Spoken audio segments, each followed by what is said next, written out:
Mbote na bino nyonso bandeko batali pe bandeko balandi na chaîne ya Maître de l'Art TV.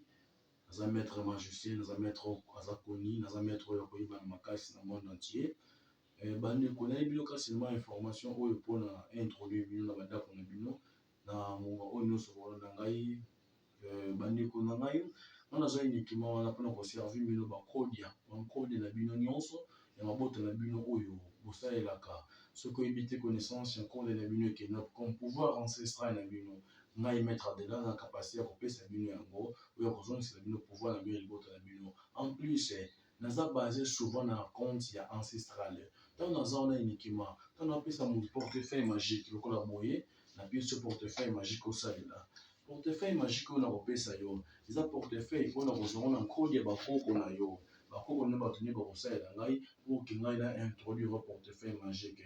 Pour l'instant, les gens ont servi catch magique. Catch yango est vide. Vous avez un décollement catch yango est vide. La reservi les lots catch magique.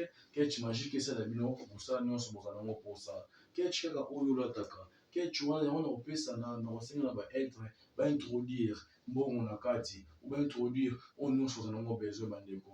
Oui baki ndenge nazali boy naza Brazzaville quand aussi naza sur place kosala kosunga bino wana pour kopesa bino ba service na nous salon mama obotaka te obalaka te mbala boyo dans l'évidement moi si na yo aboyo dans l'évidement ozo mosala te maître de la zana pour servir bino ou pour kosunga bino na sala ka moi démonstration moko moke pour que na l'accès bino ke makambo nyonso na sala ka sa moi ensemble va être na ngai yango bino moko pour ça komona botala malamu na kina musika te. Oh, les portefeuille magique, un signe, il y a portefeuille magique, on a aussi le moussala, nakangi yango.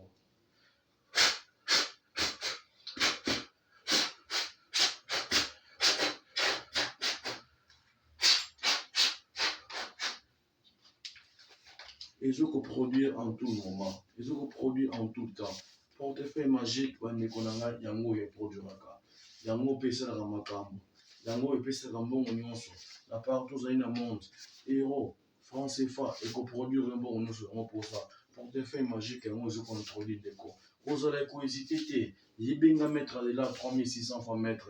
Nous devons payer sur la solution. Il y a ma camion sur le mot besoin.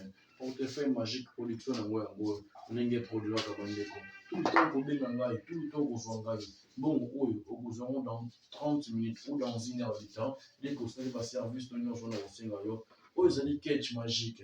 Bota na malamba ndeko nanga ezali vide nakina musika te na kusaba ndeko pour que ba mona la production comment ko ba ko nous de on vite de makulu quand nous faisons ça nous faisons ça comment ko même c'est de la même c'est la même bien c'est le même on fait dans son niveau yango ezali vide et donc c'est une quantité donc ça introduction va être donc le bame quand nous faisons ça ndeko ba ko na ngai bo kusanga isonité ba ko na ngai bo kusanga isonité bakoko na ngabe okusanga solité production et catch magique yango bandeko et nyonso ko benga ngai ozo catch magique et ko produire nyonso vraiment besoin catch magique yango za ko produire bandeko na ngai catch magique yango za ko produire bandeko na ngai catch magique yango za ko produire bandeko na ngai en tout temps ou en tout moment ko benga ngai na pesa yo catch magique na ko pesa yo automatiquement pour que esalela yo bankulu bame matondo ko eno bankulu matondo kwani bankulu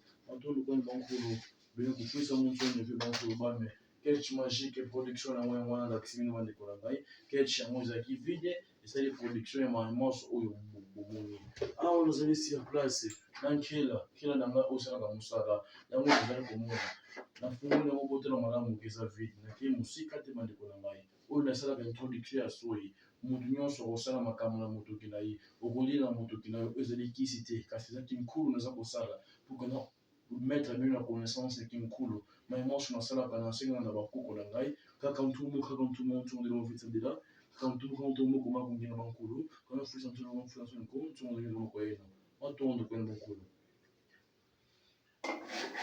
makangi yango bankulu nkulu watondo kwenda bankulu bame tsamba mpumo tulenu za mpumo mungu mungu usumila mungu mungu oh yave kinge na kuvana ya biso bantoto bivwilu kwange yo yave oh yave kinge na kuvana ya biso bantoto bivwilu kwange yo peve wiza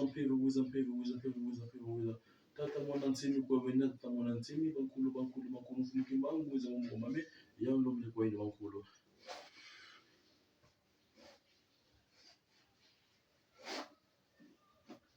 Production yango oyo nyonso oza yango mposa ya pouvoir na bino okorecevant pa emettre en dedans nyonso ezali makoki oyo bozopa na ngai tala mbongo bandeko na ngai benganga te swale oza na problème ya mbongo oza na problème ya financement oza na problème ya kobota na kosalela nyonso yango mposa production nyonso yango bandeko na ngai yango bozali yango mposa benganga kisa solaire na kopesa nyonso yango mposa production yango bandeko na ngai bozali komona ozala desi te na mosala nyonso na kosalela yo mwatondo kwani bankulu bamene kofuisa monso neve bandeko na ngai portefeuille magique porte-moyen du bonheur kode na bino eproduiraka mbongo naza prêt kosalela yango mwasi no aboyi yo balongoli na mosala oza na premier document maître Abelard aza wana numéro na ngai eza plus 243 89 880 23 39 numéro mpe ozala affiche bokomona yango mwatondo kwani bankulu bamene